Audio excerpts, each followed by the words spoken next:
தேவனுடைய நாமத்திற்கு மகிமை உண்டாகட்டும். அப்போஸ்தலர்களின் மறுபக்கம் என்ற தலைப்பில் மூன்றாம் பாகமாக இரண்டாவதாக யூதாவை பற்றி நம்ம பார்க்கும்போது இரண்டாவதாக யூதா என்ன சொல்கிறான்? தங்களுடைய ஆதி மேன்மையை காத்து கொள்ளாத தூதர்களை நியாயந்தீர்ப்புக்கென்று நித்திய சங்கிலிலே அடைச்சி வச்சிருக்காருன்னு சொல்லி ஒரு எச்சரிப்பு உண்டாகும்படி ஒரு பதிவை இங்கே சொல்லுகிறான். யூதாவில் 6ஆம் வசனத்தை பார்த்தீங்கன்னா, தங்களுடைய ஆதி மேன்மையை காத்து கொள்ளாமல் தங்களுக்குரிய வாசஸ்தலத்தை விட்டுவிட்ட தூதர்களையும் மகா நாளில் நியாயந்தீர்ப்புக்கென்று நித்திய சங்கிலினாலே கட்டி அந்தகாரத்தில் அடைத்திருக்கிறார் என்று ஒரு எச்சரிப்பு உண்டாகும்படி ஆதி மேன்மையை காத்து கொள்ளாமல் போனவங்களுக்கு தண்டனை உண்டுன்னு இங்கே எச்சரிக்கிறான். பேதுரு என்ன எச்சரித்தானோ, பாவம் செய்த தூதர்களை தேவனை அந்தகார சங்கிலியில் கட்டியிருக்கிறாருன்னு சொல்லி சொன்னான்ல, அது சொன்னேன்ல, அதே தான் இங்கே சொல்கிறான். யூதாவும் சொல்கிறான். அவங்கெல்லாம் ஒரே இருதயம் உடைய ஒரே உபதேசம் உடையவர்கள் என்பதை நீங்கள் அதை புரிஞ்சுக்குங்க. இதை ஏன் அப்படி சொல்கிறேன்னா, இன்றைக்குள்ள ஊழியர்கள் எல்லாரும் கிறிஸ்துவ ஊழியர்கள்னு சொன்னாலும் ஒன்றா பேச மாட்டாங்க. ஒரு ஆள் சொல்கிறதுக்கு இன்னொரு ஆள் எதிர்ப்பாக சொல்லுவாங்க. அவன் சொல்கிறதுக்கு அவன் மறுத்து சொல்லுவான். அவன் சொல்கிறதுக்கு இவன் கேள்வி பண்ணுவான். ஏன்னா ஒருத்தனும் சத்தியத்தை சொல்லலைன்னு அர்த்தம். ஆமாம், இப்போ இந்தியா வரைபடத்தை ஒரு 10 வாலிபர்கள் 10 மாணவர்கள்கிட்ட இந்தியா வரைபடத்தை வரைங்கன்னு சொன்னால் எல்லோரும் வரைஞ்சி கொண்டு வந்தால் ஒன்று போல் இருக்கும். ஏன்னா இந்தியா வரைபடம் எப்படியோ அதை பார்த்து எழுதுங்கன்னா அதே மாதிரி வரைஞ்சி கொண்டு வந்துடுவாங்க. அந்த வரைபடம் எப்படியோ அப்படி வரைஞ்சி கொடுப்பாங்க. அவங்க ஒன்றா தான் வரைவாங்க. அந்த மாதிரி இயேசு கிறிஸ்துவின் சத்தியத்தை ஆதி அப்போஸ்தலர் சொல்லும்போது ஒன்றா தான் சொன்னாங்க. ஒரே மாதிரி, ஒன்று கொஞ்சம் ஆழமாக இருக்கும், ஒன்று கொஞ்சம் கம்மியாக இருக்கும், ஒன்று தொடங்கியிருக்கும், ஒன்று முடிஞ்சிருக்கும். மற்றபடி முரண்பாடு இருக்காது. ஒன்றுக்கு ஒன்று அவங்களுக்குள்ளே சண்டை போட்டிருக்காங்களா இன்றைக்கி உள்ள ஊழியக்காரர் மாதிரி. யாக்கோப்பை பவுல் வஞ்சானா, பவுலை பேதுரு வஞ்சானா, பேதுருவை யோவான் வஞ்சானா, யோவானை யூதா வஞ்சானா, யூதாவை மற்றவங்க எபிரே நிருபக்காரன் வஞ்சானா? சொல்லுங்கள். ஒன்றுக்கு விட்டு கொடுக்காமல் பேசுவாங்க. ஏன்னா ஒரே ஆவி, ஒரே உபதேசம், ஒரே தலைவர், ஒரே சத்தியம், ஒரே சபை, ஒரே உபதேசம். இன்றைக்குள்ள அவங்க அப்படி இல்லைன்னு சொல்கிறது தான் நான் அந்த இதுக்கு வாங்கன்னு சொல்கிறேன். அந்த நிலைமைக்கு நீங்கள் வாங்கன்னு சொல்கிறேன். அதுக்கு தான் இங்கே எச்சரிப்பு உண்டாகும்படி ஒரு வசனத்தை யூதா சொன்னதை நான் சொல்கிறேன். என்ன சொல்கிறேன்? ஆதி மேன்மையை காத்து கொள்ளாத தூதர்களை தேவன் தப்ப விடலை. நித்திய நியாயந்தீர்ப்புக்கு மகா நாள் என்பது கடைசி நாள், வெள்ளை சிங்காசன நியாயந்தீர்ப்பு, வெளிப்படுத்தின விசேஷம் 20ஆம் அதிகாரத்தில் இருக்கு இல்லையா, 11-12, அந்த கடைசி ஜட்ஜ்மெண்ட்டில் அதான் மகா நாள். அந்த மகா நாளில் நடக்கிற அந்த நியாயந்தீர்ப்புக்கு தான் இவங்களெல்லாம் அடைச்சி வச்சுருக்காரு. அது வரைக்கும் அந்தகார சங்கிலியில் கட்டி உலகம் முழுவதும் வான மண்டலம் வரைக்கும் பொல்லாத ஆவியின் சேனைகளோடு இந்த உலகம் முழுவதும் அவன் ஆளக்கூடிய அளவில் இருக்குது. இப்போ ஒரு பெரிய ஜெயிலில் பார்த்திங்கன்னா தூக்கு தண்டனை வரைக்கும் அந்த ஜெயிலுக்கு சுற்றி ஒரு பெரிய கோட்டை இருக்கும். அந்த கோட்டைக்குள்ளேயே அந்த குற்றவாளிகள் உள்ளேயே அலைய முடியும். அங்கே உள்ள எல்லா செல்லுக்கும் போக முடியும், எல்லா இடங்களையும் போக முடியும், எல்லா கேண்டீன்களையும் சாப்பிட முடியும், எல்லா இடங்களையும் தண்ணி குடிக்க முடியும், குளிக்க முடியும், ரவுண்ட் அடிக்க முடியும், கபடி ஆட முடியும், காப்பி குடிக்க முடியும், திங்க முடியும். ஏன்னா அந்த ஜட்ஜ்மெண்ட்டு வந்தால் தான் இவங்கெல்லாம் கொண்டு போய் அந்த குற்றவாளிகளை காவலர்கள் அந்த போலீஸ்காரங்க கொண்டு வந்து ஜட்ஜு முன்னாடி நிறுத்துவாங்க. அப்போ அவர் தீர்ப்பிடப்பட்டு தூக்குக்கு போவாங்க. இன்றைக்குள்ள நடைமுறை. அது மாதிரி இந்த ஜெயில் கோட்டை தான் இந்த உலகம் முழுவதும் சாத்தான் சுற்றி வரலாம், உலகத்தின் அதிபதியாக இருக்கலாம், பிரபஞ்சத்தின் தேவனாக இருக்கலாம், உலகம் முழுவதும் அவன் பொல்லாங்கனுக்குள்ளே கிடக்கலாம், சிங்காசனம் போட்டு அவன் உட்காரலாம், அவன் கபடி ஆடலாம், அவன் மல்யுத்தம் பண்ணலாம், அவன் மரத்தில் ஏறலாம், குதிக்கலாம், அவன் எல்லா சேட்டைகளும் அந்த ஜெயிலுக்குள்ளே அவன் குற்றவாளிகள் செய்வாங்க. கடைசி நாளில், மகா நாளில் நியாயந்தீர்ப்பு ஜட்ஜு முன்னாடி நிற்கும்போது காவலர்களைப் போல தேவதூதர்கள் அவங்கள கொண்டு போய் அங்கே நிறுத்துவாங்க. மரணம் தன்னுள்ள மரித்தோரை ஒப்புவிக்கும், பாதாளம் தங்கில் உள்ள மரித்தோரை ஒப்புவிக்கும், சமுத்திரத்தில் உள்ள ஜனங்களை சமுத்திரம் ஒப்புவிக்கும். தாங்கள் கிரிகளின்படியே பலன் அடைஞ்சாங்கன்னு சொல்லியிருக்கு இல்லையா? அதுதான் உங்களை புரிகிறதுக்காக உதாரணம் சொல்கிறேன் இதை. ஆகவே மகா நாளில் நடக்கக்கூடிய நியாயந்தீர்ப்புக்கு ஆதி மேன்மையை காத்து கொள்ளாமல் தங்களுடைய வாசஸ்தலத்தை விட்டுவிட்ட அந்த சாத்தானையும் தூதர்களையும் தேவன் தப்ப விடலை. மகா நாளின் நியாயந்தீர்ப்பில் வச்சுருக்க. இதை ஏன் அவங்களுக்குள்ளது எங்களுக்கு எதுக்கு ஏன் சொல்கிறீங்கன்னா, ஆதி மேன்மையான கிறிஸ்துவத்தையும் ஆதி மேன்மையான உபதேசத்தையும் ஆதியில் உள்ள சத்தியத்தையும் ஆதியில் உள்ள தலைவராகிய இயேசுவையும் ஆதியிலே அஸ்திவாரமாகிய மூலக்கல்லாகிய அந்த சத்தியத்தையும் உபதேசத்தையும் நீங்கள் விட்டுட்டீங்க என்பது தான் உங்களை நான் வேதனையோடு குற்றம் சாட்டேன். விட்டுட்டீங்க.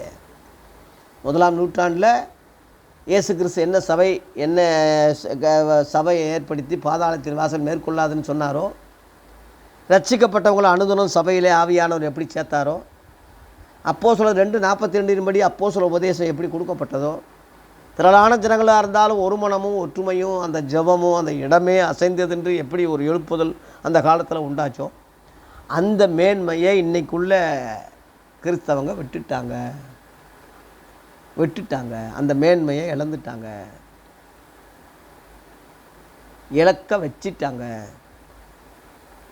15ஆம் நூற்றாண்டில் உண்டான மார்ட்டின் லூத்தர் போப்புக்கிட்ட இருந்து பிரிஞ்சு போராட்டம் நடத்தி லுத்தரன் சபைன்னு சொல்லி அவன் பேராலேயே ஜெர்மனியில் ஒரு சபை ஏற்படுத்தினான். அவனோட சேர்ந்தவங்க முழுவதும் தனித்தனியாக யெகோவா சாட்சியாக, செவன்த் டேக்காக, பெந்தேகோஸாக, அங்கே ஆங்கிலிக்கன் சபையாக, இப்படி அவன் முடிஞ்ச அளவில் அவன் அதுக்கு தலைவர், அவன் கமிட்டி செக்ரட்டரி, அரசியல், இப்படியே போய் பைபிளை 10 பேர் 10 தாளாக கிழிச்சிட்டு போய் அவன் வச்சுக்கிட்ட மாதிரி தான். இந்த மாதிரி நாதாரிகளை பிரிஞ்சு இப்படியே நாசமாக போனது தானே காரியம். இப்போ நம்ம கிறிஸ்தவங்க முழுவதும் அதில் பின்னணி தானே, அதில் எதாவது சிக்காமையாக நம்ம இருப்போம். இன்றைக்கி தான் முழிச்சிருக்கோம், இன்றைக்கி தான் அதை என்னன்னு பார்த்துருக்கோம், இன்றைக்கி தான் அது தவறுன்னு நம்ம நினைக்குது, தோணுது. முந்தி நம்ம தெரியல. நானும் அதில் சிக்கனவன் தான். இப்போ கண்கள் திறக்கப்பட்டு அந்த ஆதி நிலைமைக்கு, நம்ம 1ஆம் நூற்றாண்டில் உண்டான சபைக்கு, அந்த ஆதி மேன்மைக்கு நம்ம வரணும். ஆதியிலே வார்த்தை இருந்தது, அந்த வார்த்தை தேவனிடத்தில் இருந்தது, அந்த வார்த்தை தேவனாக இருந்தது, அந்த வார்த்தை மாம்சமானார். அந்த ஆதி மேன்மை, ஆதியில் உள்ள உபதேசம், ஆதியில் உள்ள அந்த விசுவாசம், ஆதியில் உள்ள அந்த ஒற்றுமை, ஆதியில் உள்ள அந்த ஐக்கியம், எங்கள் ஐக்கியம் பிதாவோடும் குமாரனாகி இயேசு கிறிஸ்துவோடு இருக்குன்னு சொல்லி 1 யோவான் 1:3 சொன்னாங்கல்ல, அந்த ஐக்கியம். இப்படி அந்த மேன்மையெல்லாம் விட்டுட்டோம்ல. மனுஷர்களை தலைவராக்கி மனுஷர்கள் பின்னாடி போக ஆரம்பிச்சிட்டோம். அப்போ அந்த ஆதி மேன்மையை இழந்துட்டோம்னு தானே அர்த்தம். அப்போஸ்தலர் 11:26 இயேசுவின் சீசர்களுக்கு அந்தியோகியா பட்டணத்தில் கிறிஸ்தவர்கள் என்று பெயர் வழங்கிட்டு, அதான் ஆதி மேன்மை. கிறிஸ்தவங்க என்பது இயேசுவை தரிக்கிறாங்க. கலாத்தியர் 3:27 கிறிஸ்துவை தரித்து கொண்டவர்கள் எத்தனை பேரோ, அவருக்குள் ஞானசானம் பெற்றவர்கள் எத்தனை பேரோ, அத்தனை பேரும் கிறிஸ்துவை தரித்து கொண்டீர்களே. அதாவது கிறிஸ்தவ பேரை தரிக்கும் போது அவன் அவன் கிறிஸ்த அவள் கிறிஸ்த அவர்கள் என்ற அந்த இயேசுவை தரிக்கிற, அதான் மேன்மை, ஆதி மேன்மை. அதுதான் அந்த கிறிஸ்தவத்தை எப்படி நம்ம இழந்துட்டோம் அப்படின்னா, அதில் ஒரு ஒட்டு வச்சுட்டோம். எப்படி? பெந்தேகோசே கிறிஸ்தவன், 7ஆம் நாள் கிறிஸ்தவன், ஆர்சி கிறிஸ்தவன் சொல்கிறோம்ல, ஆங்கிலிக்கன் கிறிஸ்தவன். அப்போ அந்த கிறிஸ்தவத்துக்கு பக்கத்தில் ஒரு வால் முளைச்சிருச்சு. அப்போ அந்த ஒரிஜினலில் தான் இழந்துட்டோம். ஆதியில் கிறிஸ்தவங்கன்னு பேர் தான் கிறிஸ்தவ மக்களுக்கு இருந்துச்சு. அதில் எந்த வாழும் முளைக்கல, பின்னணி எதுவும் கிடையாது. ஏன்னா ஒரிஜினல் அதான் ஆதி மேன்மேன்னு சொல்கிறது. இன்றைக்கி உள்ளவன் ஏன் இழந்துட்டான்னா, ஒட்டிட்டான். நீ என்ன கிறிஸ்தவன், நீ ஆர்சி கிறிஸ்தவனா, நான் சிஎஸ்ஐ கிறிஸ்தவன், நான் செவன்த் டே கிறிஸ்தவன், ஒன்றுக்கு ஒன்று சண்டை போடுறான். கிறிஸ்தவன் சொல்லிவிட்டு அடுத்து இன்னொன்று சொல்கிறான் பாருங்கள். அதை தான் வெட்டி விடுங்கன்னு சொல்கிறேன். அதான் கட் பண்ணுங்க. அதை கட் பண்ணிவிட்டா ஆதி மேன்மைக்கு நீங்கள் வந்துடுங்க. ஆதி மேன்மைக்கு வந்துட்டால் இயேசு தலைவர் ஆயிடுவார். உங்களுக்கு தலைமையிடம் பரலோகமாயிரும். அப்போ சில வழிகாட்டி ஆயிடுவாங்க. ஆதியில் இருந்தது மாதிரி எழுப்புதல் உண்டாயிரும். ஒரே சபை, ஒரே ஐக்கியம், ஒரே உபதேசம், ஒரே மனநிலைமை, ஒரே சத்தியம், இப்படி வந்துடும். அதான் அந்த ஆதி மேன்மை. அந்த மேன்மைக்கு இன்றைக்குள்ள கிறிஸ்தவங்களை அன்போடு நான் அழைக்கிறேன். நீங்களும் எங்களோடு கூட ஐக்கியமாக ஆகும்படி நாங்கள் கண்டும் கேட்டும் இருக்கிறது உங்களுக்கு அறிவிக்கிறோம். நான் கிறிஸ்துவை பின்பற்றுவது போல் என்னை நீங்கள் பின்பற்றுங்கன்னு 1 கொரிந்தியர் 11:1 பவுல் அழைப்பது அந்த அழைப்பு தான். ஒருவன் கிறிஸ்துவுக்கு இயேசுவுக்கு ஊழியம் தான் இயேசுவை பின்பற்றுன்னு யோவான் 12:26 இயேசுவை பின்பற்றும்படி தான் அங்கே சொல்லியிருக்கு. கடைசியில் பேதுருவுக்கு என்ன சொல்கிறாருன்னா, ஆண்டவரே இவன் காரியம் என்னன்னு பேதுரு சொல்லும் போது, அவன் காரியம் இருக்கட்டும், நீ என்னை பின்பற்றி வா, என்னை பின்பற்றி வா. இயேசு தான் நம்ம கோல் மாடல். அவரை பின்பற்று. இன்றைக்கி ஸ்தாபனத்தை பின்பற்றாத, இன்றைக்குள்ள பிஷப்பை பின்பற்றாத, தலைவரை பின்பற்றாத. இன்றைக்குள்ள தலைவர்கள்லாம் அரசியல்வாதிகளாக போயிட்டான், அவனை பின்பற்றாத. வேறு வழியாக நீங்கள் போயிடுவீங்க. வேறு இதில் உங்களை கொண்டு போய் விட்டுருவான். அந்த ஆதி மேன்மையை இழக்க செஞ்சிருவான். அந்த காப்பாற்றுறதுக்காக அபிஷேகம் பண்ணப்பட்ட கேருப்பாகி அந்த லூசிபர் அவனை நம்பின தேவதூதர்கள் முழுவதையும் கெடுத்துட்டான், பாவம் செய்ய வச்சுட்டான். அவன் கெட்டதோடு அவங்க எல்லாரையும் விலகி ஆதி மேன்மையை அவன் காத்து கொள்ளாமல் விட்டது மாதிரி இவங்களையும் காத்து கொள்ளாமல் விட வச்சுட்டான்ல, போயிடுச்சுல்ல. அந்த மாதிரி இன்றைக்குள்ள தலைவர்கள் இயேசுவை தலைவராக ஏற்றுக்கிறல. இயேசுவை தலைவரானா இவன் தலைவர்னு சொல்லுவானா?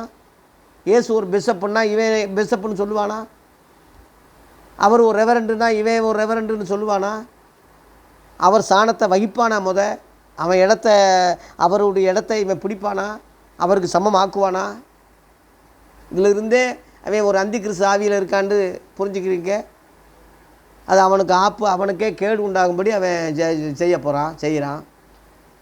அதை உங்களையும் அவன் கெடுத்ததோடு உங்களையும் கெட்டு நாசமாக்கி குருடனுக்கு வழிகாட்டினா இருவரும் குழியில் விழுவாங்கன்னு சொன்ன மாதிரி உன்னைய ஆட்டையை போடுறதுக்கு அவன் உன்னைய தலைவராக்கிறதுக்கு உங்ககிட்ட கொடியை கொடுத்துட்டு அவன் தான் தலைவர், அவர் தான் எங்கள் தலைவர்ன்று நீ அவனை சினிமாக்கார மாதிரி ரசிகர்கள் நடிகரை தூக்கி வைக்கிற மாதிரி அவனை தூக்கிக்கிட்டு நீ அவனை பின்னாடி போய்கிட்டு இருக்கான். உன்னைய வச்சு அவன் சம்பாரிச்சிக்கிட்டு இருக்கான்.